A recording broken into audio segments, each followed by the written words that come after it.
ಶರಣರು ಕಂಡ ಶಿವ ಕಾರ್ಯಕ್ರಮದಲ್ಲಿ ಚರ್ಚೆನ ಮತ್ತೆ ಮುಂದುವರ್ಸೋಣ. ಸರ್, ಆಗಲೇ ನೀವು ಉಪವಾಸವನ್ನು ಹೇಳಬೇಕಾದ್ರೆ ಒಂದು ಧ್ಯಾನವನ್ನು ಮಾಡಬೇಕು ಅಂತಂದರೆ, ಭಕ್ತಿಯ ಪರಾಕಾಷ್ಠೆಯನ್ನು ತಲುಪಬೇಕಂತಂದರೆ, ಇಂದ್ರಿಯಗಳ ನಿಗ್ರಹ ಆಗಬೇಕು ಅಂತಂದರೆ ಮಹಾಶಿವರಾತ್ರಿಯ ದಿನ ಉಪವಾಸ ಅನಿವಾರ್ಯ ಅಂತ ಹೇಳಿದ್ರು. ಒಂದು ಹಾಸ್ಯಕ್ಕೋಸ್ಕರ ಒಂದು ಮಾತು ಹೇಳ್ತಾ ಇದ್ದೀನಿ. ನಮ್ಮ ವೀಕ್ಷಕರಲ್ಲಿ ಅಥವಾ ನಮ್ಮ ಕೆಲವು ಜನ ನಾಗರಿಕರಲ್ಲಿ ಏನು ಭಾವನೆ ಇದೆ ಅಂತಂದರೆ, ಅನ್ನವನ್ನು ಸೇವಿಸಬಾರ್ದು ಅಷ್ಟೇ. ಉಪವಾಸ ಅಂದ್ರೆ ಶಿವರಾತ್ರಿಯ ದಿನ ಅನ್ನ ಊಟ ಮಾಡಬಾರ್ದು, ಊಟದಷ್ಟೇ ಉಪಹಾರವನ್ನ ಮಾಡಬಹುದು ಅನ್ನೋದೊಂದಿದೆ. ಖಂಡಿತ ಖಂಡಿತ. ಹಾಗಾದ್ರೆ ನೀವು ನಿಮ್ಮ ಅಭಿಪ್ರಾಯದಲ್ಲೇ ಇದೆ? ಹೌದು ಹೌದು. ಇದು ಏನಾಗುತ್ತೆ ಅಂತಂದ್ರೆ, ಉಪವಾಸ ಮಾಡೋದನ್ನಲ್ಲೇ ನುಲ್ಚ್ಕೊಳ್ಳುವಂಥ ಪ್ರಯತ್ನ ಇದು. ನುಲ್ಚ್ಕೊಳ್ಳೋವಂಥ ಪ್ರಯತ್ನ. ಅವಲಕ್ಕಿ ಮಾತ್ರ ನಾವು ತಿಂತೀವ್ರಿ, 2 ಬಾಳೆಹಣ್ಣು ತಿಂದ್ಬಿಡ್ತೀವಿ, ಅದ್ರ ಮೇಲೆ ಒಂದಿಷ್ಟು ಹಾಲು ಕುಡಿದು ಬಿಡ್ತೀವಿ ಅಂತಾರೆ. ಅಂದರೆ ಇನ್ನೇನಿದೆ, ಒಂದಷ್ಟು ಅವಲಕ್ಕಿ ತಿಂದು, ಒಂದಷ್ಟು 4-5 ಬಾಳೆಹಣ್ಣು ತಿಂದು, ಒಂದು ಅರ್ಧ ಲೋಟ ನೀರು ಅಥವಾ 1 ಲೋಟ ಹಾಲು ಕುಡಿದ್ರೆ ಮುಗೀತು ಅಲ್ವರ? ಇದು ಉಪವಾಸದಿಂದ ನುಲುಚಿಕೊಳ್ಳುವಂತಹ ಪ್ರಯತ್ನ ಅಷ್ಟೇನೆ. ಆದರೆ ನಮ್ಮ ಶರಣರು ಏನು ಹೇಳ್ತಾರೆ ಅಂತಂದರೆ, ಉಪವಾಸದಿಂದ ನಿಮಗೆ ಇರಲಿಕ್ಕೆ ಸಾಧ್ಯ ಆಗಲಿಲ್ಲ ಅಂತಂದರೆ ಉಪವಾಸ ಮಾಡ್ಲಿಕ್ಕೆ ಆಗೋದಿಲ್ಲ. ಅಂದರೆ ಎಲ್ಲರ ಶರೀರ ಸಪೋರ್ಟ್ ಮಾಡೋದಿಲ್ಲ. ಈ ದಿನ ಉಪವಾಸಕ್ಕೆ ಇವತ್ತೇನಿದೆ ಅಂತಂದ್ರೆ, ಶುಗರ್ ಇರ್ತಿತ್ತು ಕೆಲವರಿಗೆ, BP ಇರ್ತಿತ್ತು ಕೆಲವರಿಗೆ, ಅನ್ನಾಹಾರ ಬಿಟ್ಟಿದ್ದೇ ಆದರೆ ಅವರ ಆರೋಗ್ಯ. ಹೌದು, ಅದನ್ನೇ ನಮ್ಮ ಶರಣರು ಏನು ಹೇಳ್ತಾರೆ ಅಂತಂತಂದ್ರೆ, ಶರೀರ ಧರ್ಮ ಅಂತ ಕರೀತಾರೆ ನಮ್ಮ ಶರಣರು. ಶರೀರ ಧರ್ಮ ಅಂತಂತಂದ್ರೆ, ಶರೀರದ ನೀವು ನಿಯಮಗಳನ್ನು ನೀನು ಪಾಲಿಸಬೇಕು, ಶರೀರಕ್ಕೆ ಶಿಕ್ಷೆ ಕೊಡಬಾರ್ದು ಅಂತ ಹೇಳ್ತಾರೆ. ಉಪವಾಸ ಮಾಡಬೇಕಾದ್ರೆ ನಮ್ಮ ಶರೀರ ಸಂಪೂರ್ಣವಾಗಿ ಸಪೋರ್ಟ್ ಕೊಡಬೇಕು. ಸಪೋರ್ಟ್ ಅಂತಂತಂದರೆ, ಯಾವುದೇ ಕಾಯಿಲೆಗಳು ಇರ್ತಕ್ಕಂಥ ವ್ಯಕ್ತಿ ಅಥವಾ ಕಾಯಿಲೆ ಬಿದ್ದಿರ್ತಕ್ಕಂಥ ವ್ಯಕ್ತಿ ಅಥವಾ ಟ್ರೀಟ್ಮೆಂಟಲ್ಲಿ ಇರ್ತಕ್ಕಂಥ ವ್ಯಕ್ತಿ, ತಾವು ಹೇಳ್ದಂಗೆ ಶುಗರು BP ಇರ್ತಕ್ಕಂಥವ್ರು ಉಪವಾಸ ಮಾಡಬಾರ್ದು.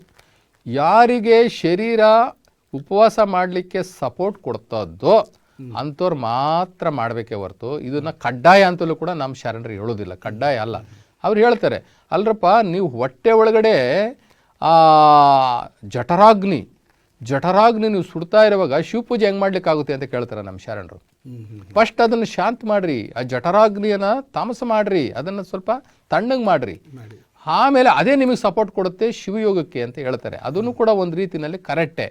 ಆದ್ದರಿಂದ ಯಾರು ಹಸಿವನ್ನು ತಡ್ಕೊಳ್ಳಿಕ್ಕೆ ಸಾಧ್ಯ ಆಗುತ್ತೆ ಅಥವಾ ನಮಗೇನು ಆಗೋದಿಲ್ಲಪ್ಪ ಉಪವಾಸ ಮಾಡೋದ್ರಿಂದ ಏನೂ ಆಗೋದಿಲ್ಲ ಅನ್ನುವಂಥ ವ್ಯಕ್ತಿಗಳು ಉಪವಾಸ ಮಾಡಬೇಕೇ ಹೊರತು ಉಪವಾಸನೇ ಒಂದು ನಿಯಮ ಅಂತ ಮಾಡಿ ನಮ್ಮ ಶರೀರವನ್ನು ಕೆಡಿಸ್ಕೊಳ್ಳೋದು ಚೆನ್ನಾಗಿರೋದಿಲ್ಲ. ನಾವು ಉಂಡು ಉಪವಾಸಿಯಾಗಿರು, ಬಳಸಿ ಬ್ರಹ್ಮಚಾರಿಯಾಗಿರು ಅನ್ನುವಂಥದ್ದನ್ನು ಕೂಡ ನಮ್ಮ ಶರಣರು ಹೇಳ್ತಾರೆ. ಹೆಂಗೆ ಉಣ್ಬೇಕು ಅಂತಂದರೆ, ಉಂಡು ಉಪವಾಸಿಯಾಗಿರು. ನಾನು ಉಂಡ್ಲೇ ಇಲ್ಲ ಅನ್ನೋ ರೀತಿಯಲ್ಲಿ ನಿಮ್ಮ ಶರೀರಕ್ಕೆ ಏನು ಬೇಕೋ ಎಷ್ಟು ಬೇಕೋ ಅಷ್ಟೇ, ಅಂಗಾಂಗಗಳಿಗೆ ಸ್ವಲ್ಪ ಚೈತನ್ಯ ಕೊಡೋ ಮಟ್ಟಿಗೆ ಮಾತ್ರ ಅಷ್ಟೇ, ಅದನ್ನು ಭೋಗಿಸುವ ಒಂದು ರೀತಿನಲ್ಲ ಅದಲ್ಲ, ಅಥವಾ ಕತ್ತುವರೆಗೂ ತಿನ್ನುವಂಥದ್ದಲ್ಲ. ನೀವು ಹೇಳ್ದಂಗೆ ನೀವು ಒಳ್ಳೆ ಇದು ಹೇಳಿದ್ರಿ. ಅದಕ್ಕೊಂದಷ್ಟು ಸೊಪ್ಪು ಹಾಕ್ಬೇಕಷ್ಟೇ. ರೇಷ್ಮೆ ಹುಳುಗಳಿಗೆ ಒಂದಿಷ್ಟು ಸೊಪ್ಪು ಹಾಕ್ಬೇಕು, ಒಂದು ಚೂರು ಸೊಪ್ಪು ಹಾಕಿದ್ರೆ ಸಾಕು. ಅಷ್ಟು ಹಾಕ್ಕೊಂಡಿದ್ರೆ ಅದು ಉಂಡು ಉಪವಾಸಿಯಾಗಿರ್ತದೆ, ಬಳಸಿ ಬ್ರಹ್ಮಚಾರಿಯಾಗಿ ಆಗಿರ್ತದೆ ಅಂತ ಹೇಳಿಬಿಟ್ಟು, ಅಂದರೆ ಉಪವಾಸವನ್ನು ನಾವು ಇಲ್ಲಿ ಕಡ್ಡಾಯ ಅಂತ ಹೇಳಿದ್ರೂ ಕೂಡ ಅದು ಶರೀರ ಸಪೋರ್ಟ್ ಕೊಡೋರಿಗೆ ಮಾತ್ರ. ಯಾವುದೇ ರೋಗಿಗಳಿಗೆ ಅಥವಾ ಮೆಡಿಸಿನ್ ತಗೊಳ್ಳೋವಂಥವ್ರಿಗೆ ಇದು ಕಡ್ಡಾಯ ಅಲ್ಲ. ಆದರೆ ಶಿವಜ್ಞಾನ, ಶಿವಚಿಂತೆ, ಶಿವನನ್ನು ಅವತ್ತಿನ ದಿನ ಒಂದು ಧ್ಯಾನ ಮಾಡುವಂಥದ್ದು ಇದೆಯಲ್ಲ, ಅದು ಮಾತ್ರ ಕಡ್ಡಾಯ. ನೀನು ಉಂಡಾದರೂ ಮಾಡ್ರಿ, ನೀವು ಉಪವಾಸವಾಗಿದ್ರೂ ಮಾಡ್ರಿ. ಆದರೆ ಇವತ್ತು ನಮಗೇನಾಗಿದೆ ಅಂತಂದರೆ, ಶಿವಪೂಜೆ ಮಾಡ್ರಪ್ಪ, ಶಿವಯೋಗ ಮಾಡ್ರಪ್ಪ, ಕೂತ್ಕೊಂಡು ಮೆಡಿಟೇಷನ್ ಮಾಡ್ರಪ್ಪ, ಪರಮಾತ್ಮ ನಿರಾಕಾರ ಶಿವನ ಬಗ್ಗೆ ಮೆಡಿಟೇಷನ್ ಮಾಡ್ರಿ ಅಂದರೆ ಯಾರೂ ಮಾಡೋದಿಲ್ಲ. ಅಲ್ಲೆಲ್ಲೋ ಒಂದು ಮನರಂಜನೆಗೆ ಹೋಗ್ತಾರೆ. ಇವತ್ತು ನಮ್ಮ ರಾಜಕಾರಣಿಗಳು ಏನು ಮಾಡಿಬಿಟ್ಟಿದ್ದಾರೆ ಅಂತಂದರೆ, ಇವರ ಬೇಳೆ ಬೇಯಿಸ್ಕೊಳ್ಳಿಕ್ಕೆ ಅಥವಾ ಇವರ ಹೆಸರನ್ನು ಹೆಚ್ಚು ಮಾಡ್ಕೊಳ್ಳಿಕ್ಕೆ ಈ ಶಿವರಾತ್ರಿ ದಿನಗಳಲ್ಲಿ ಏನು ಮಾಡ್ತಾರೆ ಅಂತಂದರೆ, ಎಲ್ಲೋ ಯಾರನ್ನೋ ಕರೆಸೋದು, ಒಂದು ಓಪನ್ ಸ್ಟೇಜಲ್ಲಿ ಅಲ್ಲಿ ಹಾಸ್ಯಗಳನ್ನು ಇಡುವಂಥದ್ದು, ನೃತ್ಯಗಳನ್ನು ಇಡುವಂಥದ್ದು, ಆಮೇಲೆ ಅಶ್ಲೀಲವಾದಂಥದ್ದು, ಇನ್ನೇನೋ ಡ್ಯಾನ್ಸ್ಗಳು ಇಡುವಂಥದ್ದು, ಈ ಥರ ದಾರಿ ತಪ್ಪಿಸ್ತಾ ಇದ್ದಾರೆ. ಯಾಕೆ ಅಂತಂದರೆ, ರಾಜಕಾರಣಿಗಳಲ್ಲಿ ಸಂಸ್ಕಾರ ಇಲ್ಲ. ಅವನು ಬರೀ ಓಟಿನ ದೃಷ್ಟಿ, ನೋಟಿನ ದೃಷ್ಟಿ, ಆಸ್ತಿ ದೃಷ್ಟಿ, ಗೆಲ್ಲೋ ದೃಷ್ಟಿ, ಇವರನ್ನ ಆಳುವಂತ ದೃಷ್ಟಿ, ಇಷ್ಟು ಬಿಟ್ಟರೆ ಅವನಿಗೆ ಧಾರ್ಮಿಕ ದೃಷ್ಟಿ ಇಲ್ವೇ ಇಲ್ಲ. ಧಾರ್ಮಿಕ ದೃಷ್ಟಿ ಇಲ್ಲದೆ ಇರೋದ್ರಿಂದ ಏನು ಮಾಡ್ತಾ ಇದ್ದಾರೆ ಅಂದರೆ, ಸಮಾಜವನ್ನೆಲ್ಲವನ್ನು ಕೂಡ ಇವತ್ತಿನ ರಾಜಕಾರಣಿಗಳು ಅವರ ಒಂದು ದುರುಪಯೋಗಕ್ಕೆ ಉಪಯೋಗಿಸ್ಕೊತಾ ಇರ್ತಕ್ಕಂಥದ್ದು. ಆದರೆ ನಮ್ಮ ವೀಕ್ಷಕರಿಗೆ ನನ್ನೊಂದು ಮನವಿ ಇವತ್ತು ಹೇಳ್ತೀನಿ, ಇಂತಹ ನಮ್ಮ ಜೀವನದಲ್ಲಿ ವರ್ಷಕ್ಕೆ ಒಂದು ದಿನ ಬರುವಂತಹ ಈ ಶಿವರಾತ್ರಿ, ಆ ಶಿವರಾತ್ರಿಯ 1 ಗಂಟೆಯನ್ನು ಸಹ ವ್ಯರ್ಥ ಮಾಡದಂತೆ ನಾವು ಶಿವನ ಸ್ಮರಣೆಯಲ್ಲಿ, ಅವನ ಧ್ಯಾನದಲ್ಲಿ, ಅವನ ಪೂಜೆಯಲ್ಲಿ, ಶಿವಯೋಗದಲ್ಲಿ, ಅವನ ಕೀರ್ತನೆಯಲ್ಲಿ, ಅವನ ಪ್ರವಚನವನ್ನು ಕೇಳುವಂಥದ್ರಲ್ಲಿ ಅಲ್ವರ ಪ್ರವಚನಗಳು ಅಥವಾ ಸತ್ಸಂಗಗಳು ಮಾಡೋದ್ರ ಮುಖಾಂತರ ಸದಾ ಕಿವಿನಲ್ಲಿ ಅವತ್ತು ತುಂಬ್ಕೊಂಡ್ಬಿಡ್ಬೇಕು. ನಾವು ಆ ಶಿವನಾಮ ಸ್ಮರಣೆಯನ್ನು ತುಂಬ್ಕೊಂಡ್ಬಿಡ್ಬೇಕು. ನಮ್ಮ ಶರಣರು ಹೇಳ್ತಾರೆ, ಶಿವಚಿಂತ ಶಿವಜ್ಞಾನ ಇಲ್ಲದ ಮನುಜರು ಸಗಣಕ್ಕೆ ಸಾಸಿರ ಹುಳ ಹುಟ್ಟದೆ ದೇವ ಅಂತ ಅಂತಾರೆ. ಅಂದರೆ ಈ ಶಿವಚಿಂತೆ, ಈ ಶಿವಜ್ಞಾನ ಇಲ್ಲದೆ ಇರ್ತಕ್ಕಂಥ ಯಾವುದೇ ಒಬ್ಬ ಮನುಷ್ಯ ಸಗಣಿನಲ್ಲಿ ಹುಟ್ಟುವಂತಹ ಹುಳ ಇರ್ತವೆ ನೋಡ್ರಿ, ಆ ಹುಳಗಳಿಗೂ ಅಂತ ಕಡೆ ಅಂತ ಹೇಳ್ತಾರೆ. ಆದರೆ ಒಂದು ದಿನ ನಮಗೆ ಸಿಗುವಂಥ ಅವಕಾಶ ಏನಿದೆ, ವರ್ಷದಲ್ಲಿ ಒಂದು ದಿನ, ಅದನ್ನು ಸರಿಯಾಗಿ ಶಿವಜ್ಞಾನಕ್ಕೆ, ಶಿವನ ಮಹಿಮೆ ಮಾಡಲಿಕ್ಕೆ, ಅವನನ್ನು ನೆನಪು ಮಾಡಲಿಕ್ಕೆ ಉಪಯೋಗಿಸ್ಕೊಂಡ್ರೆ ನಮಗೆ ಒಂದು ವರ್ಷಕ್ಕೆ ಬೇಕಾಗುವಷ್ಟು ನಮಗೆ ಶಿವಶಕ್ತಿ, ಶಿವನ ಆಶೀರ್ವಾದ, ಅವನ ಕೃಪೆ ನಮ್ಮ ಮೇಲೆ ಆಗುತ್ತೆ. ಸರ್, ಒಳ್ಳೆ ಮಾತು ಹೇಳಿದ್ರಿ. ಪಂಚೇಂದ್ರಿಯಗಳಿಗೆ ಚೈತನ್ಯ ಕೊಡುವಷ್ಟು ಮಾತ್ರ ಆಹಾರವನ್ನು ಸ್ವೀಕರಿಸಿ ನಾವು ಶಿವ ಧ್ಯಾನದಲ್ಲಿ ತೊಡಗಬೇಕು ಈ ಶಿವರಾತ್ರಿ ದಿನ ಅಂತ ಹೇಳಿದ್ರೆ ಒಳ್ಳೆ ಮಾತು ಹೇಳಿದ್ರೆ. ಆದರೆ ನೋಡಿ, ಅವ್ರಿಗೆ ಹಸು ಇಲ್ಲ, ನನ್ನ ಕೈಲಿ ಹಸು ತಡಿಲಿಕ್ಕೆ ಆಗಿಲ್ಲ ಅನ್ನೋರು ಒಂದು ಅರ್ಧ ಗ್ಲಾಸು ಹಾಲು ಕುಡಿದು 2 ಖರ್ಜೂರ ತಿಂದರೆ ಸಾಕು ಅನ್ಸುತ್ತೆ. ಒಂದು ಊಟಕ್ಕೆ ಸಮಾನ. ಒಂದು ಅರ್ಧ ಗ್ಲಾಸ್ ಹಾಲು, 2 ಖರ್ಜೂರ, ಒಣ ಖರ್ಜೂರ ತಿಂದರೆ ಸಾಕು. ಅವನು ಒಂದು ಅರ್ಧ ದಿನ ತುಂಬಿಸ್ಬಿಡ್ಬೋದು. ಇನ್ನು ಅರ್ಧ ದಿನಕ್ಕೆ ಅವನು ಮತ್ತೆ ಹಸುವೇನಾದರೂ ಆಯಿತು ಅಂತಂದರೆ ತಗೊಳ್ಬೋದು. ಇನ್ನೊಂದು, ನಾವು ಈ ಭಕ್ತಿಯ ಪರಾಕಾಷ್ಠೆಯಲ್ಲಿರುವವರಿಗೆ ಹಸು ಕಾಣೋದಿಲ್ಲ. ಅಂದರೆ ಉತ್ಕಟವಾದಂತಹ ನಮಗೆ ಭಕ್ತಿ ಇರಬೇಕು, ಶಿವಭಕ್ತಿ ಇರಬೇಕು. ಉತ್ಕಟವಾದಂತಹ ಹಂಬಲ, ಶಿವನ ಭಕ್ತಿಯ ಹಂಬಲ ನಮಗಿತ್ತು ಅಂತಂತಂದರೆ ನಮಗೆ ಯಾವ ಹಸಿವು ಬಾಧಿಸೋದಿಲ್ಲ. ಅಂದ್ರೆ ಪಂಚೇಂದ್ರಿಯಗಳನ್ನ ನಿಯಂತ್ರಣದಲ್ಲಿ ಇಟ್ಕೊಳ್ತಕ್ಕಂಥ ಶಕ್ತಿ ಇದ್ದಂತ. ಹೌದು, ನಮಗೆ ಇಚ್ಛಾಶಕ್ತಿ ಅಂತ ಹೇಳ್ತೀವಲ್ಲ, ಆ ಇಚ್ಛಾಶಕ್ತಿ, ಆ ಶಿವನ ಮಹಿಮೆ ಬಗ್ಗೆ, ಶಿವನ ಬಗ್ಗೆ ಒಂದು ಇಚ್ಛಾಶಕ್ತಿ ಇತ್ತು ಅಂತಂದ್ರೆ ನಮಗೆ ಯಾವ ಹಸಿವು, ಬಾಯಾರಿಕೆ, ನಿದ್ರೆ ಯಾವುದು ಕಾಡೋದಿಲ್ಲ. ಅಂದ್ರೆ ಪಂಚೇಂದ್ರಿಯಗಳನ್ನ ಹಿಡಿತದಲ್ಲಿಟ್ಕೊಂಡು ನಾವು ಶಿವಧ್ಯಾನ ಮಾಡೋದಲ್ಲಿ ನಮ್ಮ ಎಲ್ಲಾ ಈ ದಿನವನ್ನ ಪೂರ್ಣ ಪ್ರಮಾಣದಲ್ಲಿ ಮೀಸಲಾಗಿರ್ತೀವಿ ಅನ್ನೋರಿಗೆ ಈ ಉಪವಾಸ ಬೇಕೇ ಬೇಕು ಅಂತ ಹೇಳ್ತೇವೆ. ಆದರೆ ನಾನು ಕೇಳಿದ ಪ್ರಕಾರ ಈ ಉಪವಾಸ, ನಾನು ಈ ಪ್ರಶ್ನೆ ಯಾಕೆ ನಿಮ್ಮ ಮುಂದೆ ಇಟ್ಟೆ ಅಂದರೆ, ಉಪವಾಸದ ಮಹತ್ವ ಯಾಕೆ ಇಟ್ಟೆ ಅಂತಂದರೆ, ನಾವು ಹೇಳಬೇಕು ಅಂದರೆ ಆರೋಗ್ಯ ದೃಷ್ಟಿನಲ್ಲೂ ಕೂಡ ಉಪವಾಸ ಒಳ್ಳೆಯದು. ಇವತ್ತು ಯಾರ್ಯಾರು ಒಂದು 110 ವರ್ಷ, 120 ವರ್ಷ, 100 ಮೇಲೆ ಬದುಕಿದಾರಲ್ಲ, ಅವರೆಲ್ಲ ಕಡಿಮೆ ಊಟ ಮಾಡಿದಂಥವ್ರು. ಉಪವಾಸ ವ್ರತಗಳನ್ನ ಆಚರಣೆ ಮಾಡಿದ್ರು. ಗಾಂಧೀಜಿ ದೊಡ್ಡ ಉದಾಹರಣೆ ಅಂತಂದ್ರೆ, ಗಾಂಧೀಜಿ ಕಂಪಲ್ಸರಿ ಉಪವಾಸ ಮಾಡ್ತಾ ಇದ್ರು. ಅವರು ತಿಂತಾ ಇದ್ದಿದ್ದು ಈ ಕಡಲೆ ಬೀಜ, ಕಡಲೆಕಾಯಿ ಅಂತ ಹೇಳ್ತೀವಲ್ಲ, ಕಡಲೆ ಬೀಜ, ಬಡವರ ಬಾದಾಮಿ, ಆ ಕಡಲೆ ಬೀಜ ಮತ್ತೆ ಮೇಕೆ ಹಾಲು. ಅವರು ವಿಶೇಷವಾಗಿ ಮೇಕೆ ಹಾಲನ್ನು ಉಪಯೋಗಿಸ್ತಾ ಇದ್ರು. ಹೀಗಾಗಿ ಅವರಿಗೆ ಆರೋಗ್ಯದಲ್ಲಿ ಬಹಳ ಚೆನ್ನಾಗಿದ್ರು ಗಾಂಧೀಜಿಯವರು. ಉಪವಾಸ ವ್ರತಕ್ಕೆ ಹೆಚ್ಚು ಒತ್ತು ಕೊಟ್ಟಂಥವ್ರು ಅವರು. ಆಮೇಲೆ ನಮ್ಮ ಕರ್ನಾಟಕದಲ್ಲಿ ಅಡ್ರೇಕರ್ ಮಂಜಪ್ಪನವರು ಅಂತ ನೀವು ಕೇಳಿರ್ತೀರಾ. ಅಡ್ರೇಕರ್ ಮಂಜಪ್ಪನವರು ಸಹ ಉಪವಾಸಕ್ಕೆ ಅತ್ಯಂತ ಪ್ರಾಮಾಣಿಕವಾದಂಥ ಒತ್ತನ್ನು ಅವರು ಕೊಟ್ಟಿದ್ದಾರೆ. ಆಮೇಲೆ ಅವರು ಉಪವಾಸದಿಂದ ಏನೇನು ಲಾಭ ಮನುಷ್ಯನಿಗೆ ಆಗುತ್ತೆ, ಇಂದ್ರಿಯಗಳ ನಿಗ್ರಹಣೆ ಅಷ್ಟೇ ಅಲ್ಲ, ಶಾರೀರಿಕವಾಗಿ ನಮ್ಮ ಆರೋಗ್ಯದಲ್ಲಿ ಎಂತೆಂಥ ಪರಿಣಾಮಗಳಾಗುತ್ತೆ ಅಂತಂದರೆ, ಉಪವಾಸದಲ್ಲೇ ಒಂದು ದೈವ ಚೈತನ್ಯ ಇದೆ. ಕೆಲವರು ಹೇಳ್ತಾರೆ, ಉಪವಾಸ ಅನ್ನುವಂತಹ ಒಂದು ದಿವ್ಯ ಒಂದು ಏನು ಇದು ಹೇಳ್ತೀವಿ, ಚೈತನ್ಯ ಅಲ್ಲ, ಒಂದು ಅದ್ಭುತವಾದಂತಹ ಒಂದು ತಪಸ್ಸು ಅಂತ ಹೇಳ್ತಾರೆ. ಒಂದು ಉಪವಾಸನೆ ಒಂದು ತಪಸ್ಸು ಅಂತ ಹೇಳ್ತಾರೆ. ಅದು ಕಾರ್ಯಗತ ಬಂದ್ಬಿಡ್ತದೆ. ಮಾಡ್ತಾ ಮಾಡ್ತಾ ಮಾಡ್ತಾ ಮಾಡ್ತಾ ಏನಾಗುತ್ತೆ ಅಂತಂದ್ರೆ ಉಪವಾಸವೇ ಒಂದು ತಪಸ್ಸಾಗಿ ಪರಿಣಾಮ ಆಗ್ಬಿಡುತ್ತೆ. ಅಂದ್ರೆ ಇದು ಅವರು 15 ದಿನಕ್ಕೊಂದ್ಸಲ ಏಕಾದಶಿ ದಿನ ಎಲ್ಲ ಮಾಡ್ತಾ ಇದ್ರು. ನಮಗೆ ಈ ಮಹಾಶಿವರಾತ್ರಿ ದಿನ ಪಂಚೇಂದ್ರಗಳನ್ನ ನಿಯಂತ್ರಣಕ್ಕೆ ಇಟ್ಕೊಳ್ತಕ್ಕಂಥ ಸಾಮರ್ಥ್ಯ ಇರ್ತಕ್ಕಂಥವ್ರು ಪೂರ್ಣ ಪ್ರಮಾಣದಲ್ಲಿ ಉಪವಾಸವನ್ನು ಮಾಡೋದ್ರ ಮೂಲಕ ಶಿವಧ್ಯಾನದಲ್ಲಿ ಆ ದಿನವನ್ನು ಪೂರ್ತಿ ತೊಡಗಿಸ್ಕೊಂಡಿದ್ದೇ ಆದರೆ ಒಂದು ಒಳ್ಳೆಯ ಸಾಕ್ಷಾತ್ಕಾರ ಆಗುತ್ತೆ. ಹೌದು, ಶಿವನ ಒಂದು ಕೃಪೆಗೆ, ಅವನ ಆಶೀರ್ವಾದಕ್ಕೆ, ಅವನ ಮಹಿಮೆಗೆ ಇವರು ಒಳಗಾಗಿ. ಸರ್, ಇಲ್ಲಿ ಈ ಮಹಾಶಿವರಾತ್ರಿ ಅಂದ ಕೂಡಲೇ ಒಂದು ಉಪವಾಸದ ಒಂದು ಅಂಶ ಬರುತ್ತೆ. ಎರಡನೇದಾಗಿ ಜಾಗರಣೆಯ ಒಂದು ವಿಚಾರ ಬರುತ್ತೆ. ನಾನು ಒಂದು ಕೇಳಿರ್ತಕ್ಕಂಥ ಕತೆ ಅಂತಂದ್ರೆ, ಬೇಟೆಗಾರನ ಒಂದು ಕತೆ ಕೇಳಿದ್ದೀನಿ. ಅಂತಂದ್ರೆ ಆತ ಬೇಟೆಯನ್ನು ಹುಡ್ಕೊಂಡು ಹೋಗಿದ್ದ. ಆ ಬೇಟೆ ದೊರಕದೇ ಇದ್ದಂಥ ಸಂದರ್ಭದಲ್ಲಿ ಅವನು ಅದು ನಮ್ಮ ಪುರಾಣದಲ್ಲಿ ಬರ್ತಕ್ಕಂಥ ಉಪಕಥೆಗಳು. ಉಪಕಥೆ ಅದು. ಇವರು ಈ ನಮ್ಮ ಪುರಾಣಗಳನ್ನ ಪ್ರವಚನ ಮಾಡ್ತಾರಲ್ಲ, ಈ ಭಾಗವತರು ಅಂತ ಹೇಳ್ತೀವಿ ನೋಡಿ. ಹೌದೌದು. ಈ ಭಾಗವತರಿಗೆ ಒಂದಷ್ಟು ಉಪಕಥೆಗಳು ಬೇಕಾಗಿತ್ತು. ರಸವತ್ತವಾಗಿ ಹೇಳಿ ಸಮಯವನ್ನ ಕಳಿಬೇಕು. ಜನಗಳಿಗೆ ನೇರವಾಗಿ ಸತ್ಯ ಘಟನೆಗಳನ್ನ ಎಷ್ಟೊತ್ತು ಅಂತ ಹೇಳಲಿಕ್ಕಾಗುತ್ತೆ. ಹೌದೌದು. ಅದಕ್ಕೊಂದಷ್ಟು ಉಪಕಥೆಗಳನ್ನ ಬರ್ಕೊಂಡು ಹೋಗ್ತಾರೆ. ಈಗ ನಿರಾಕಾರ ಶಿವನ ತತ್ವದ ಬಗ್ಗೆ ಭಾಗವತರು ಹೇಳ್ರಿ ಅಂತಂದ್ರೆ ಅದನ್ನ ಯಾರು ಕೇಳ್ತಾರೆ, ಬಿಡ್ರಿ ಒಂದಷ್ಟು ಉಪಕಥೆಗಳು ಹೇಳಿ ಶುರು ನಾವು ಕ್ಲೋಸ್ ಮಾಡ್ತೀವಿ ಅಂತ ಹೇಳ್ತಾರೆ. ಆಮೇಲೆ ಈ ಶಿವ ಕೀರ್ತನೆ ಮಾಡುವಂಥವ್ರು, ಈ ಭಜನೆ ಮಾಡುವಂಥವ್ರು, ಇವರೆಲ್ಲ ಏನು ಮಾಡ್ತಾರೆ ಅಂತಂದ್ರೆ ಒಂದಷ್ಟು ಪವಾಡಗಳನ್ನ ಸೇರ್ಸಕ್ ನೋಡ್ತಾರೆ. ಅಲ್ಲಿ ಇದು ಪ್ರವಚನ ಇದು ಏನೋ ಹೇಳ್ಬೇಕಾರೆ ಉಪಕಥೆ ಯಾಕೆ ಸೇರಿಸ್ತಾ ಇದ್ರು ಅಂದ್ರೆ ಅವರನ್ನ ಹಿಡಿದು ಆಸಕ್ತಿ. ಆಮೇಲೆ ಒಂದಷ್ಟು ಪವಾಡಗಳನ್ನು ಕೂಡ ಸೇರಿಸ್ಕೊಂಡು ಹೋಗ್ತಾರೆ. ಈಗ ಇವ್ರು ಹೇಳ್ತಾ ಇರತಕ್ಕಂಥದ್ದು ವ್ಯಕ್ತಿಯ ರೂಪಗಳು. ಅಂದ್ರೆ ವ್ಯಕ್ತಿಯನ್ನೇ ದೇವರಾಗಿ ಮಾಡ್ತಾ ಇರ್ತಕ್ಕಂಥ ಸಂದರ್ಭದಲ್ಲಿ ಈ ವ್ಯಕ್ತಿನೇ ದೇವರು ಅಂತ ಅವ್ರನ್ನ ನಂಬಿಸೋಕೋಸ್ಕರ ಏನ್ ಮಾಡ್ತಾರೆ ಅಂದ್ರೆ ಒಂದಷ್ಟು ಪವಾಡಗಳನ್ನು ಸೇರಿಸ್ತಾರೆ, ಸೃಷ್ಟಿ ಮಾಡಿರ್ತಕ್ಕಂಥ ಕಥೆಗಳಿವು ಸೇರಿಸ್ತಾರೆ. ಆ ರೀತಿ ತಾವು ಹೇಳದಂಥದ್ದು ಒಂದು ಕತೆ ತುಂಬಾ ಚೆನ್ನಾಗಿ ಇದೆ. ಒಬ್ಬ ಬೇಡ ಏನ್ ಮಾಡ್ತಾನೆ, ಕಾಡಿಗೆ ಹೋಗ್ತಾನೆ ಬೇಟೆ ಆಡಲಿಕ್ಕೆ. ಅವತ್ತು ಶಿವರಾತ್ರಿ, ಅವನಿಗೆ ಗೊತ್ತಿಲ್ಲ ಇದು ಶಿವರಾತ್ರಿ ಅನ್ನೋದು, ಅವನಿಗೆ ಗೊತ್ತಿಲ್ಲ, ಅವನವತ್ತು ಹೋಗ್ತಾನೆ, ಬೇಟೆ ಆಡ್ತಾನೆ. ಬೇಟೆ ಸಿಕ್ಕೋದೇ ಇಲ್ಲ, ಎಲ್ಲೆಲ್ಲಿ ನೋಡಿದ್ರು ಕೂಡ ಬೇಟೆ ಸಿಕ್ಕೋದೇ ಇಲ್ಲ. ಸಂಜೆ ಆಗ್ಬಿಡುತ್ತೆ.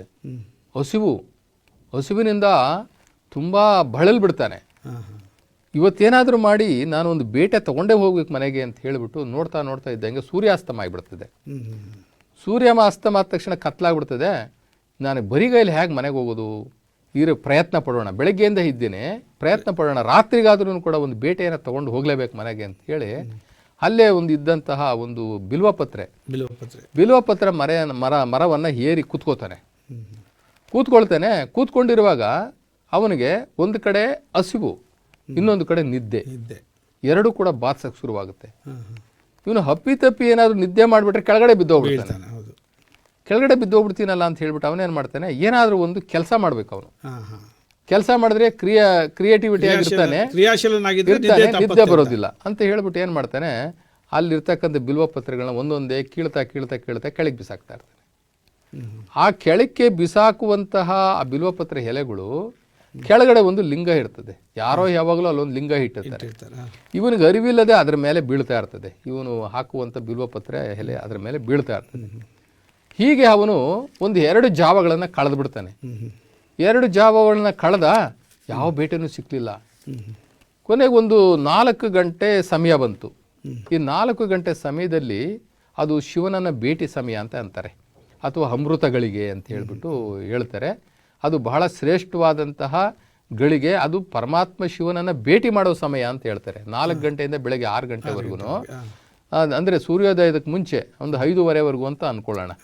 6 ಗಂಟೆ ಬೇಡ, ಒಂದು 5:30ವರೆಗೂ ಅಂತ ಅನ್ಕೊಳ್ಳೋಣ. ಈ 4 ಗಂಟೆಯಿಂದ ಕೆಲವರು 3:30 ಗಂಟೆ ಅಂತ ಹೇಳ್ತಾರೆ, ಒಂದು 4 ಗಂಟೆ ಇಟ್ಕೊಳ್ಳೋಣ. 4 ಗಂಟೆಯಿಂದ ಒಂದು 5:30 ಗಂಟೆವರೆಗೂ ಶಿವನನ್ನು ಭೇಟಿ ಮಾಡೋ ಸಮಯ ಅಂತ ಹೇಳ್ಬಿಟ್ಟು ನಮ್ಮ ಎಲ್ಲ ಶಾಸ್ತ್ರಗಳು, ಪುರಾಣಗಳು ಎಲ್ಲವೂ ಹೇಳ್ತವೆ. ಈಗ ನಮಗೆ ಒಬ್ಬ ದೊಡ್ಡ ವ್ಯಕ್ತಿಗಳು, ಮುಖ್ಯಮಂತ್ರಿ ಇರ್ಬೋದು ಅಥವಾ ಅಧಿಕಾರಿಗಳು ಇರ್ಬೋದು, ಅಲ್ಲೊಂದು ಬೋರ್ಡ್ ಹಾಕಿರ್ತಾರೆ, ಭೇಟಿಯ ಸಮಯ, ಸಾರ್ವಜನಿಕರ ಭೇಟಿಯ ಸಮಯ ಅಂತ ಹೇಳ್ಬಿಟ್ಟು. ಹಾಗೆ ಆ ಪರಮಾತ್ಮ ನಿರಾಕಾರ ಶಿವನನ್ನು ಭೇಟಿ ಮಾಡೋ ಸಮಯ ರಾತ್ರಿ ಒಂದು 4 ಗಂಟೆಯಿಂದ ಒಂದು 5:30ವರೆಗೆ ಅಂತ ಹೇಳ್ಬಿಟ್ಟು, ಇವನು 5 ಗಂಟೆ, ರಾತ್ರಿ 5 ಗಂಟೆ ಸಮಯ ಜಾವ ಬಂದಾಗ ಅಮೃತಗಳಿಗೆ ಅಂತ ಬರೀತಾರೆ. ಅವಾಗ ಏನಾಗುತ್ತೆ, ಇವನಿಗೆ ಬಾಯಾರಿಕೆ ತಡಿಲಿಕ್ಕಾಗೋದಿಲ್ಲ. ಅವನಿಗೆ ನೆನಪು ಬರ್ತದೆ. ಅವನ ಹತ್ರ ಒಂದು ಸೋರೆ ಬುರುಡೆ ಇರ್ತದೆ. ಆ ಸೋರೆ ಬುರುಡೆನಲ್ಲಿ ಇವನು ನೀರು ಇಟ್ಕೊಂಡಿರ್ತಾನೆ. ಅವನು ಮರ್ತೇ ಹೋಗ್ಬಿಟ್ಟಿರ್ತಾನೆ ನೋಡ್ರಿ, ನೀರು ಇರೋದೇನೆ ಮರ್ತ ಹೋಗ್ಬಿಟ್ಟಿರ್ತಾನೆ. ಸೊ ಇವಾಗ ನಾವು ನೀರು ಬಾಟ್ಲನ್ನ ಇಟ್ಕೊಂಡು ಹೋಗ್ತೀವಲ್ಲ, ಹಾಗೆ ಅವತ್ತಿನ ಕಾಲಕ್ಕೆ ಅವರು ಸೋರೆ ಬುರುಡೆನಲ್ಲಿ ನೀರನ್ನ ತಗೊಂಡು ಹೋಗ್ತಾ ಇದ್ರು. ಅವಾಗ ನೆನಪು ಬರ್ತದೆ, ಆ ನೀರನ್ನ ಕುಡಿಲಿಕ್ಕೆ ಅಂತ ಹೇಳ್ಬಿಟ್ಟು ಆ ಸೋರೆ ಬುರುಡೆ ತೆಗೆದು ನೀರು ಕುಡಿಲಿಕ್ಕೆ ಅಂತ ಹೋಗ್ತಾನೆ. ಅದು ಜಾರ್ಬಿಟ್ಟು ಏನಾಗುತ್ತೆ, ನೀರು ಕೆಳಗಡೆ ಚೆಲ್ಬಿಡ್ತದೆ. ಆ ಚೆಲ್ಲಿದ ನೀರು ಸಹ ಲಿಂಗದ ಮೇಲೆ ಬಿದ್ದು ಹೋಗ್ಬಿಡುತ್ತೆ. ಅಂದ್ರೆ ಇದು ಪುರಾಣದಲ್ಲಿ ಬರ್ತಕ್ಕಂಥ ಒಂದು ಘಟನೆಗಳನ್ನ ಅವರು ವಿಶ್ಲೇಷಣೆ ಮಾಡ್ಕೊಂಡು ಹೋಗ್ತಾರೆ ಅಂತ ಅನ್ಕೊಳ್ಳೋಣ. ಆದ್ರೂ ಕೂಡ ನಾವು ಭಕ್ತಿ ಇಲ್ಲದೆ, ಅರಿವಿಲ್ಲದೆ ಮಾಡಿದ್ರು ಕೂಡ ಅದು ಭಕ್ತಿನೇ ಆಗುತ್ತೆ ಅನ್ನೋದಕ್ಕೆ ಇಲ್ಲೊಂದು ಒತ್ತು ಕೊಡೋದಕ್ಕೋಸ್ಕರ ಇಲ್ಲೇನಾಯ್ತು ಅಂತಂದ್ರೆ, ನೀರು ಲಿಂಗದ ಮೇಲೇನೆ ಬಿತ್ತು. ಅದು ಒಂದು ರೀತಿ ಅಭಿಷೇಕ ಆಗೋಯ್ತು, ಪತ್ರೆ ಬಿಲ್ವಾರ್ಚನೆ ಆಗೋಯ್ತು. ಅವನಿಗೆ ಅಷ್ಟಕ್ಕೇನೆ ಅವನಿಗೆ ಒಳ್ಳೆ ಜ್ಞಾನ ಬಂದ್ಬಿಡ್ತವನೆ. ಮೇಲೆ ಕೂತಿರ್ತಕ್ಕಂಥ ಬೇಡನಿಗೆ ಒಳ್ಳೆ ಜ್ಞಾನ ಬಂದ್ಬಿಡ್ತದೆ, ಶಿವ ಸಾಕ್ಷಾತ್ಕಾರ ಆಗ್ಬಿಡ್ತದೆ. ಅವನಿಗೆ ಏನೋ ಒಂದು ಅವನಲ್ಲಿ ಒಂದು ಪರಿವರ್ತನೆ ಆಗೋಗ್ಬಿಡುತ್ತೆ. ನೋಡ್ತಾ ಇರ್ತಾನೆ, ಒಂದು ಜಿಂಕೆ ಬಂದ್ಬಿಡುತ್ತೆ. ಕೊನೆಗೂ ಸಿಕ್ತಪ್ಪ ಅಂತ ಹೇಳ್ಬಿಟ್ಟು ಬಿಲ್ಲು ತಗೊಂಡು ಅದಕ್ಕೆ ಹೊಡಿಲಿಕ್ಕೆ ಹೋಗ್ತಾನೆ. ಆದರೆ ಇವನಿಗೆ ಮನಸ್ಸೇ ಬರೋದಿಲ್ಲ, ಮನಸ್ಸೇ ಬರೋದಿಲ್ಲ. ಬೇಟೆ ತಗೊಂಡು ಕೂತ್ಕೊಂಡವನಿಗೆ ಶಿವ ಸಾಕ್ಷಾತ್ಕಾರ ಆದ ಕೂಡಲೇ ಅದು ಬೆಲ್ ಹೊಡಿಬೇಕು ಅಂತ ಅನಿಸ್ಲಿಲ್ಲ. ಒಳಗಡೆಯಿಂದ ಅವನಿಗೆ ಒಂದು ದಿವ್ಯ ಚೈತನ್ಯ ಹೇಳ್ತಾ ಐತೆ, ಅವನಿಗೆ ಒಳಗಡೆ ಅಂತರಂಗದಿಂದ ಒಂದು ಭಾವನೆ ಹೇಳ್ತಾ ಐತೆ. ಅವನಿಗೆ ಆ ಭಾವನೆ ಹೇಳ್ತಾ ಐತೆ, ಹೇ ನೀನು ಅದನ್ನು ಕೊಲ್ಲಬೇಡ, ಅದು ತಾಯಿ ಜಿಂಕೆ ಆಗಿದ್ರೆ ಅದಕ್ಕೆ ಹಾಲು ಉಣಿಸೋರು ಯಾರು,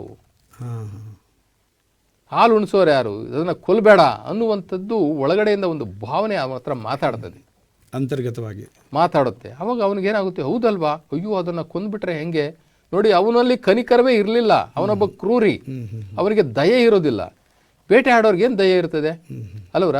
ಕಟಕನ ಮುಂದೆ ಬಸವನ ಪುರಾಣ ಹೇಳ್ತಾರೆ ಅಂತಾರಲ್ಲ, ಹಂಗೆ ಕೊಂದು ತಿನ್ನೋನಿಗೆ ನೀವು ದಯೆ, ಧರ್ಮ, ನ್ಯಾಯ, ಕರುಣೆ ಎಲ್ಲಿಂದ ಬರ್ತದೆ ನೋಡಿ? ಅವತ್ತು ಅವನಿಗೆ ದಯೆನೂ ಬಂತು, ಕರುಣೆನೂ ಬಂತು, ಪಶ್ಚಾತ್ತಾಪನೂ ಬಂತು ಅವನಿಗೆ.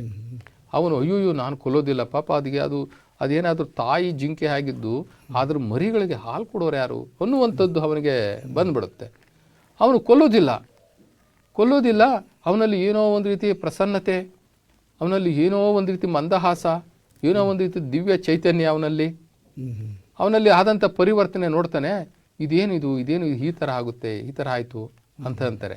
ಆದರೆ ಇಲ್ಲಿ ಆ ಕತೆಗಾರರು ಇಲ್ಲಿ ಏನೋ ಒಂದು ಮೌಲ್ಯ ಇಟ್ಟಿದ್ದಾರೆ ಅಂತಂದರೆ, ನೀನು ಗೊತ್ತಿದ್ದು ಮಾಡಿದ್ನೋ ಗೊತ್ತಿಲ್ಲದಲ್ಲೇ ಮಾಡಿದ್ನೋ, ಅಲ್ಲಿ ಬಿಲ್ವಾರ್ಚನೆ ಆಯಿತು, ಅಭಿಷೇಕನೂ ಆಗೋಯ್ತು.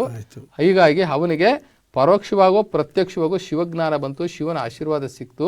ಶಿವಜ್ಞಾನದಿಂದ ಅವನು ಪರಿವರ್ತನೆ ಆದ ಅನ್ನುವಂಥದ್ದಕ್ಕೆ ಒಂದು ಕಥೆಯನ್ನು ಕಟ್ಟಿದ್ದಾರೆ. ಆದರೆ ಈ ಜನಗಳಿಗೆ ಈ ಪರಿವರ್ತನೆ ಆಗಿರ್ತಕ್ಕಂಥ ಕಟ್ಟುಕತೆಗಳು ಹೇಳಿದ್ರೆ ಅವನೇನು ಮಾಡ್ತಾನೆ, ಅವನು ಮಾರ್ಬಿಟ್ಟು ಮಾಡ್ದ, ನಾನು ನಿಜವಾಗ್ಲೂ ಮಾಡ್ತೀನಿ, ಅವನಿಗೆ ಗೊತ್ತಿಲ್ಲದಲೇ ಮಾಡ್ದ, ನಾನು ಗೊತ್ತಿದ್ದು ಮಾಡ್ತೀನಿ ಅನ್ನುವಂಥದ್ದು ಭಾವನೆ ಬರಲಿ ಅಂತ ಹೇಳಿ ಇಂಥದ್ದು ಕತೆಗಳು ಬೇಕಾದಷ್ಟು ಸ್ಕಂದ ಪುರಾಣದಲ್ಲಿ ಬೇಕಾದಷ್ಟು ಬರ್ತದೆ, ಗರುಡ ಪುರಾಣದಲ್ಲೂ ಬರ್ತದೆ, ಎಲ್ಲ ವಿಷ್ಣು ಪುರಾಣದಲ್ಲಿ, ಶಿವ ಪುರಾಣದಲ್ಲಿ ತುಂಬಾ ಕಥೆಗಳು ಬರ್ತದೆ. ಆದರೆ ಎಲ್ಲ ಕಥೆಗಳು ಹೆಚ್ಚು ಕಡಿಮೆ ಇದಕ್ಕೆ ಹೋಲ್ತವೆ. ಅಂದರೆ ಅರಿವಿಲ್ದೇನೂ ಮಾಡಿದ್ರೆ ಕೂಡ ನಾವು ಶಿವಜ್ಞಾನವನ್ನು ಪಡಿಬಹುದು ಅಂತ ಒಂದು ಈ ಕತೆ ಚೆನ್ನಾಗಿದೆ. ಯಾಕಂದ್ರೆ ಯಾಕೆ ಈ ಬೇಡನ ಕತೆ ನಾನು ಇಲ್ಲಿ ಉಲ್ಲೇಖ ಮಾಡಿದೆ ಅಂತಂದ್ರೆ, ಶಿವರಾತ್ರಿ ಅಂದ ಕೂಡಲೇ ಈ ಒಂದು ಬೇಟೆಗಾರರಿಗೆ ಸಂಬಂಧಪಟ್ಟಂತ ಕತೆ ಜನಜನಿತವಾಗಿರ್ತಕ್ಕಂಥ. ಹೌದು, ಅದ್ರ ಬಗ್ಗೆ ಒಂದಷ್ಟು ಸಿನಿಮಾಗಳು ತೆಗಿತಾರೆ. ಬೇಡನಿಗೆ ಒಲದ ಅಂತ ಹೇಳಿ ಅವನು ಮಾಂಸಾಹಾರವನ್ನೇ ಶಿವನಿಗೆ ಅರ್ಪಿಸ್ದ, ಅದನ್ನ ಅರ್ಪಣೆ ಮಾಡಿ ಕಣ್ಣನ್ನು ಅರ್ಪಿಸ್ದ, ಈಗೆಲ್ಲ ಕತೆಗಳು ಬರೀತಾರೆ. ಯಾಕಂದ್ರೆ ಒಬ್ಬ ಕತೆಗಾರನಿಗೆ ಕತೆಗಳು ಬೇಕಲ್ಲ, ಬರಿತಾ ಹೋಗ್ತಾರೆ. ಸರ್, ನೀವು ಆಗ್ಲೇ ಮಾತಾಡ್ತೀವಿ ಈ ಜಾಗರಣೆಯ ಮಹತ್ವವನ್ನು ಹೇಳ್ತಾ ಒಂದು ಮಾತು ಹೇಳಿದ್ರಿ. ಇವಾಗ ರಾಜಕಾರಣಿಗಳಿರ್ಬೋದು ಅಥವಾ ಊರಿನ ಮುಖಂಡರಿರ್ಬೋದು, ಹಾಸ್ಯಗಳನ್ನು ಇಡ್ತಕ್ಕಂಥದ್ದು ಅಥವಾ ಸಿನಿಮಾಗಳನ್ನು ಹಾಕ್ತಕ್ಕಂಥದ್ದು ಅಥವಾ ನೃತ್ಯಗಳನ್ನು ಇಡ್ತಕ್ಕಂಥದ್ದಲ್ಲಿ ಮಾಡೋದು, ಆ ಮೂಲಕ ಜಾಗರಣೆ ಮಾಡೋಕ್ಕೆ ಉತ್ತೇಜನ ಕೊಡ್ತಾರೆ, ವೋಟ್ ಬ್ಯಾಂಕ್ ಪಾಲಿಟಿಕ್ಸ್ಗೋಸ್ಕರ ಮಾಡ್ತಾರೆ ಅವರು ಅಂತ. ನಾನು ಸಣ್ಣ ಹುಡುಗ ಇದ್ದಾಗ ನಾನು ನೋಡಿರ್ತಕ್ಕಂಥದ್ದು ಒಂದು ದೃಶ್ಯ ಹೇಳ್ತಾ ಇದ್ದೆ. ಅನೇಕ ಕಡೆ ಈ ಹಳ್ಳಿ ಮನೆಯಲ್ಲಿ ಹೆಣ್ಣು ಮಕ್ಕಳು ಏನು ಮಾಡ್ತಾರೆ ಅಂತ ಅಂದರೆ, ಜಾಗರಣೆ ಮಾಡಬೇಕು ಅನ್ನೋ ಉದ್ದೇಶದಿಂದ ಈ ಚೌಕಾಬಾರ ಆಡ್ತಕ್ಕಂಥದ್ದು, ಬೇರೆ ಆಟಗಳನ್ನು ಆಡ್ತಾ ಕೂತು ಸಮಯವನ್ನು ಕಳೆಯಕ್ಕೆ ಮುಂದಾಗ್ತಾರೆ. ಸಿನಿಮಾಗಳಲ್ಲೂ ಕೂಡ ಆ ದಿನ ವಿಶೇಷ ಪ್ರದರ್ಶನಗಳನ್ನು ರಾತ್ರಿ ಎಲ್ಲ ಹೌದು. ಅದಕ್ಕೆ ನಮ್ಮಲ್ಲಿ ಅಜ್ಞಾನ ತುಂಬಿ ಹೋಯಿತು, ಜ್ಞಾನದ ಹರಿವು ಇಲ್ಲದಂತಾಯಿತು, ಮಾರ್ಗದರ್ಶಕರು ಇಲ್ದಂಗಾಯ್ತು. ನಮ್ಮ ದೇಶದಲ್ಲಿ ತುಂಬಿ ತುಳುಕ್ತಾರೆ ಧರ್ಮಗುರುಗಳು, ಆದರೆ ಯಾರೂ ಕೂಡ ಇದ್ರ ಬಗ್ಗೆ ಕೇಳೋದಿಲ್ಲ. ಈ ಥರದ ಜಾಗರಣೆ ಮಾಡೋದು ಸಲ್ಲ ಅನ್ನೋದು ನಿಮ್ಮ ಯಾರ ಬಾಯಿನಲ್ಲೂ ಬರೋದಿಲ್ಲ, ಯಾರು ಹೇಳೋದಿಲ್ಲ. ನಾವು ಅಂಥ ಗುರು ಇಂಥ ಗುರು ಜಗದ್ಗುರು, ನಾನು 10 ಪೀಠದ ಒಡೆಯ, ನಾನು 2 ಪೀಠದ ಒಡೆಯ, ಹಾಗೆ ಹೀಗೆ ಅಂತೆಲ್ಲ ಹೇಳ್ಕೊಳ್ತಾರೆ. ಎಷ್ಟು ತುಂಬಿ ತುಳುಕ್ತಾರೆ. ನೀವು ಪ್ರತಿ ನಮ್ಮ ದೇಶದಲ್ಲಿ 10 ಕಿಲೋಮೀಟರ್ಗೆ ಒಬ್ಬೊಬ್ಬ ಧರ್ಮಗುರು ಸಿಗ್ತಾನೆ ನಿಮ್ಗೆ. ಹೌದೌದು. ಅವರು ಏನು ಮಾಡ್ತಾ ಇದ್ದಾರೆ, ಅವರು ಹೌದು, ಅವರ ಪ್ರಯತ್ನ ಏನು, ಅವರ ಇರುವಿಕೆಯ ಗುರುತೇನು ಅಲ್ವರ? ಯಾರು ಕೂಡ ಬೆಳಕಾಗಬೇಕು, ಸತ್ಯ ಹೇಳಬೇಕು, ಅವರು ಬೀದಿಗಿಳಿಬೇಕು, ಹೀಗೆ ಇರಬೇಕು ಸಮಾಜ. ನೋಡ್ರಿ, ಇದರ ಅರ್ಥ ಹೀಗಿದೆ. ನಾವು ಶಿವನ ಜ್ಞಾನವನ್ನು ಇವತ್ತು ತುಂಬಿಕೊಳ್ಳುವಂಥದ್ದು, ಅವನ ಮಹಿಮೆ ಮಾಡುವಂಥದ್ದು, ಅವನ ಕೀರ್ತನೆ ಮಾಡುವಂಥದ್ದು, ಪ್ರಾರ್ಥನೆ ಮಾಡುವಂಥದ್ದು, ಅವನ ಧ್ಯಾನ ಮಾಡುವಂಥದ್ದು. ನೀವು ಹಿಂಗೆಲ್ಲ ಮಾಡಬೇಡಿ ಅಂತ ಯಾರ ಒಬ್ಬ ಸ್ವಾಮೀಜಿ, ಒಬ್ಬ ಗುರೂಜಿ ಒಂದು ಪ್ರಕಟಣೆ ಕೊಡಲಿ ನೋಡೋಣ. ಅದೇ ಕೆಲಸವನ್ನು ನಮ್ಮ 12ನೇ ಶತಮಾನದಲ್ಲಿ ಶಿವಶರಣರು ಮಾಡಿದ್ರು. ಎಷ್ಟೇ ಸಮಾಜದ ನಿಂದನೆಗಳು ಒಳಪಟ್ಟರು ಅವ್ರು ಹೇಳ್ತಾರೆ,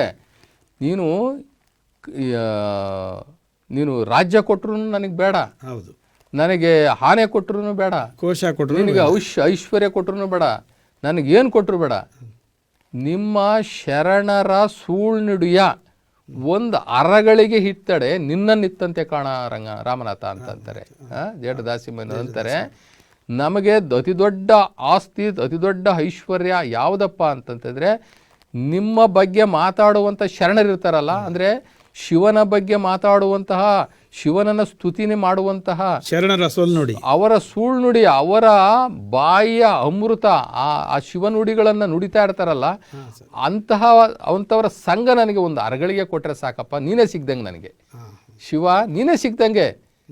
ನಿನ್ನ ನಿಡಿಬೇಕು ಅಂತಂದರೆ ನನಗೆ ಆ ಸಾಧು ಸತ್ಪುರುಷರ ಆ ಸುಳ್ನುಡಿಗಳು, ಆ ಶರಣರು ನಿನ್ನನ್ನು ಎಲ್ಲಿ ಸ್ತುತಿ ಮಾಡ್ತಾ ಇರ್ತಾರಲ್ಲ, ಅವರ ಸ್ನೇಹ ನನಗೆ ಕೊಟ್ಟರೆ ಸಾಕು, ನಿನ್ನ ಅಲ್ಲಿಂದ ಹಿಡ್ಕೊಂಡ್ಬಿಡ್ತೀನಿ ನಾನು.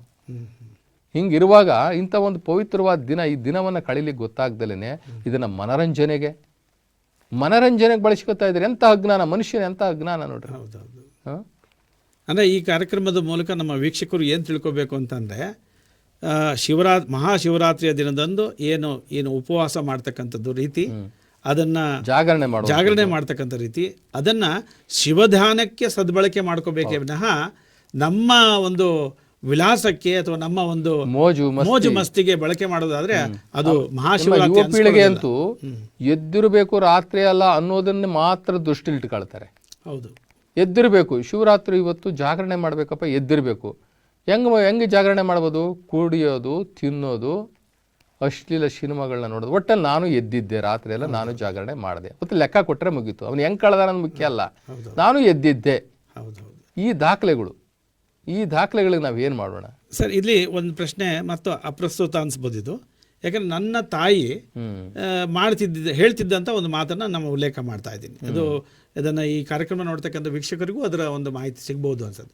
ನಮ್ಮ ತಾಯಿ ಏನು ಹೇಳ್ತಾ ಇದ್ರು ಅಂತಂದರೆ, ಮಹಾಶಿವರಾತ್ರಿ ದಿನ ಉಪವಾಸವನ್ನೇ ಇರಬೇಕು, ರಾತ್ರಿ ಜಾಗರಣೆ ಮಾಡಬೇಕು, ಜಾಗರಣೆ ಆದ ನಂತರ ಬೆಳಿಗ್ಗೆ ಮತ್ತೆ ಶಿವದ ಮಂಗಳಾರತಿ ಆದಮೇಲೆ, ಪೂಜೆ ಆದ ನಂತರ ಉಪವಾಸವನ್ನು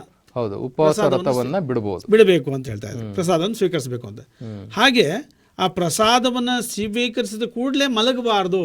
ಅವತ್ತು ಸಂಜೆ ಮತ್ತೆ ಸೂರ್ಯಾಸ್ತ ಆಗೋವರೆಗೂ ಈ ಬೆನ್ನನ್ನ ನೆಲಕ್ಕೆ ತಾಗಿಸಬಾರ್ದು ಅಂತ ಹೇಳ್ತಾ ಇದ್ರು. ಅದೆಷ್ಟು ಮಟ್ಟಿಗೆ ಸತ್ಯ ಸರ್? ಅದು ಅಲ್ಲ, ಅಲ್ಲಿಗೆ ನಮ್ಮ ರಥ ಮುಗೀತು.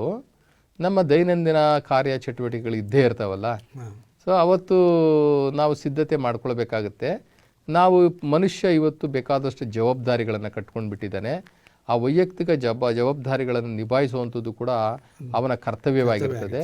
ಹೀಗಾಗಿ ಅವನು ಬೆಳಗಿನ ಜಾವ ಒಂದು 5:30 ಒಳಗಡೆ ಪೂಜೆಯನ್ನು ಮಾಡಿ ಪ್ರಸಾದವನ್ನು ಸ್ವೀಕಾರ ಮಾಡ್ಬೋದು. ಅಂದರೆ ಸೂರ್ಯೋದಯಕ್ಕೆ ಮುಂಚೆನೂ ಕೂಡ ಪ್ರಸಾದವನ್ನು ಸ್ವೀಕಾರ ಮಾಡಿ ಉಪವಾಸ ವ್ರತವನ್ನು ಕೈ ಬಿಟ್ಟು ಅವತ್ತು ಮಾರನೇ ದಿನ ಅವನಿಗೆ ಕಾರ್ಯಚಟುವಟಿಕೆ ನೋಡಿಕೊಂಡು ಅವನ ಮೈ ಹೇಗೆ ಸಪೋರ್ಟ್ ಮಾಡುತ್ತೆ, ಅವನ ಶರೀರ ಹೆಂಗೆ ಸಪೋರ್ಟ್ ಮಾಡುತ್ತೆ ಅಂತ ನೋಡಿಕೊಂಡು ಅವನ ದೈನಂದಿನ ಚಟುವಟಿಕೆಗಳು ಅವನು ತೊಡಗಬಹುದು. ಅಂದರೆ ಅವ್ರು ಏನು ಹೇಳ್ತಾರೆ, ಅವತ್ತು ಸಂಜೆ ಸೂರ್ಯಾಸ್ತ ಕಷ್ಟ ಆಗುತ್ತೆ. ಯಾಕೆ ಅಂತಂದರೆ ಒಂದು ದಿನ ಎಲ್ಲ ಪೂರ್ತಿ ಉಪವಾಸ ಇರ್ತಾನೆ, ಒಂದು ನೈಟು ಕೂಡ ಉಪವಾಸ ಇರ್ತಾನೆ. ತಿರ್ಗಿ ಅವತ್ತು ಬೆಳಗ್ಗೆ ಕೆಲಸ ಮಾಡಬೇಕು ಅಂತಂತಂದರೆ ಉಪವಾಸ ವ್ರತ ಮಾಡಲಿಕ್ಕೆ ಇದನ್ನು ಮೊಟಕು ಮಾಡಿ ಅವನಿಗೆ ಬೇಕಾದ್ರೆ 2 ದಿನ ಮನುಷ್ಯ ನಿದ್ದೆ ಕೆಡ್ಬೋದು, 2 ರಾತ್ರಿ ನಿದ್ದೆ ಕೆಡುವಷ್ಟು ಶಕ್ತಿ ಇರುತ್ತೆ. ಅಂದರೆ ಒಂದೇ ರಾತ್ರಿ ನಿದ್ದೆ ಕೆಟ್ಟಿರ್ತಾನಲ್ಲ, ಅವತ್ತು ಪೂರ್ತಿ ಕೆಲಸ ಮಾಡುವಂಥ ಚೈತನ್ಯ ಇರ್ತದೆ, ಏನು ಅಂಥದ್ದೇನು ಆಗಿರೋದಿಲ್ಲ. ಒಂದು ವೇಳೆ ಅವರವರ ಬಾಡಿ ದೇಹಸ್ಥಿತಿಗೆ ತಕ್ಕಂತೆ ಜಾಗರಣೆ ಮತ್ತು ಉಪವಾಸವನ್ನು ಮಾಡಬೇಕು ಅಂತ. ವೀಕ್ಷಕರೇ, ಈ ಒಂದು ಕಾರ್ಯಕ್ರಮದ ಮುಂದುವರಿಕೆ ಇರುತ್ತೆ. ಈ ಕಾರ್ಯಕ್ರಮದಲ್ಲಿ ನಾವು ಉಪವಾಸವನ್ನು ಆಚರಣೆ ಮಾಡ್ತಕ್ಕಂಥದ್ದು, ಮಹಾಶಿವರಾತ್ರಿ ದಿನ ಉಪವಾಸವನ್ನು ಯಾವ ರೀತಿ ಆಚರಣೆ ಮಾಡಬೇಕು, ಜಾಗರಣೆಯನ್ನು ಯಾವ ರೀತಿ ಮಾಡಿದ್ದೇ ಆದರೆ ಅಲ್ಲಿ ಶಿವಧ್ಯಾನಕ್ಕೆ ಅದನ್ನು ಸಮಯವನ್ನು ಮೀಸಲಿಟ್ಟಂಗಾಗತ್ತೆ ಅನ್ನೋದನ್ನು ನಮ್ಮ ಶ್ರೀಯುತರು ಒಳ್ಳೆಯ ರೀತಿ ಸ್ಪಷ್ಟವಾಗಿ ಮಾಹಿತಿ ಕೊಟ್ಟಿದ್ದಾರೆ ಅಂತ ಅಂದ್ಕೊಳ್ತೀನಿ. ಒಂದು ಸಣ್ಣ ವಿರಾಮದ ಮೂಲಕ ಮುಂದೆ ಕಾರ್ಯಕ್ರಮವನ್ನು ಮತ್ತೆ ಮುಂದುವರಿಸೋಣ.